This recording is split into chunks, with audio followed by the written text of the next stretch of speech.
Hey guys, തകർത്ത് പെയ്യുന്ന മഴയിൽ നല്ലൊരു സജിനക്ക് കൊടുത്തത് അപ്പാപ്പൻ. ഇത് അപ്പൻ്റെ കിണ്ണം, ഇത് സച്ചീൻ്റെ കിണ്ണം, അതും സച്ചീൻ്റെ കിണ്ണം. അപ്പം ഈ കിണ്ണാണ് നമ്മളിന്ന് എടുക്കുന്നത്.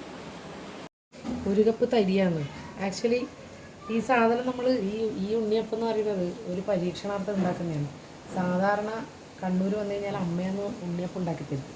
അപ്പോൾ അമ്മയാക്കുന്ന പോലെയല്ല, ഇത് എൻ്റേതായിട്ടുള്ളൊരു രീതിയിൽ ഞാനൊന്ന് ആക്കി നോക്കുന്നതാണ്. എത്രത്തോളം ടേസ്റ്റ് ഉണ്ടാവും, എത്രത്തോളം അടിപൊളിയാകുമെന്നൊന്നും എനിക്കറിയില്ല. ഇനി ഫ്ലോപ്പായി പോയാലും സൈക്കും തന്നെ, വേറെ ഒന്നും ഗതിയില്ല.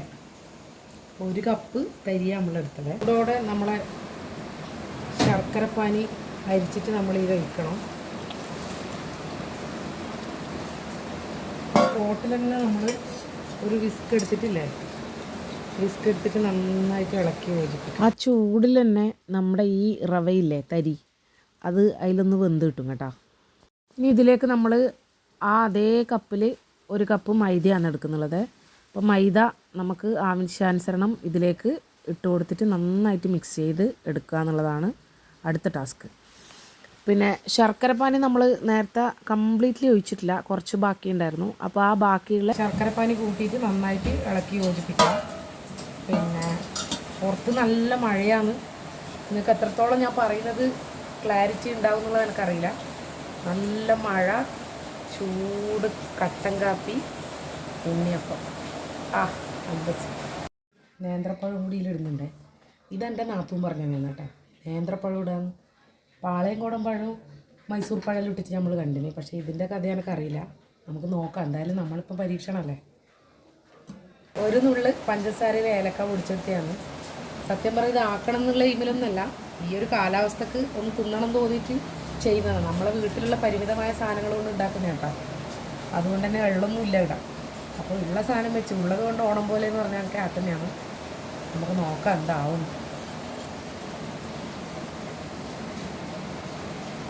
അപ്പോൾ നമ്മുടെ ഏലക്കാപ്പൊടി ഇതിലേക്ക് നന്നായിട്ട് മിക്സ് ചെയ്ത് കൊടുക്കാം. ഏതാണ്ട് ഇതാണ് കൺസിസ്റ്റൻസി.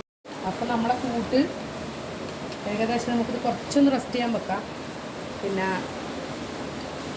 അതിനിടക്ക് പിന്നെ എന്താ പറയണ്ടേ, ഈ അപ്പക്കാരിടുന്നില്ലേ, അതെല്ലാം വേണമെന്നുണ്ടെങ്കിൽ നിങ്ങൾക്ക് യൂസ് ആക്കാം. അത് നമ്മൾ പിന്നെ ഹെൽത്തി ആയിട്ട് ഉണ്ടാക്കാനാണ് ഉദ്ദേശിക്കുന്നത്. അതുകൊണ്ട് അതൊന്നും നമ്മൾ യൂസ് ചെയ്തിട്ടില്ല. വേണ്ടവർക്ക് എടുക്കാം. ഇനി നല്ല നാടൻ നെയ്യിൽ കുറച്ച് തേങ്ങാക്കൊത്തും കൂടി നമുക്ക് ഈ അപ്പത്തിൽ കടിക്കുമ്പോൾ നല്ല രസമാണ്. ഇപ്പോൾ അങ്ങനെ കുറച്ച് മൂത്ത് വന്നിട്ടുണ്ട്.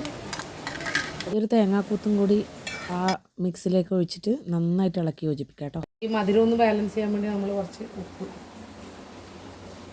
നോക്കിയിട്ട് നമുക്കിടാം. പറഞ്ഞു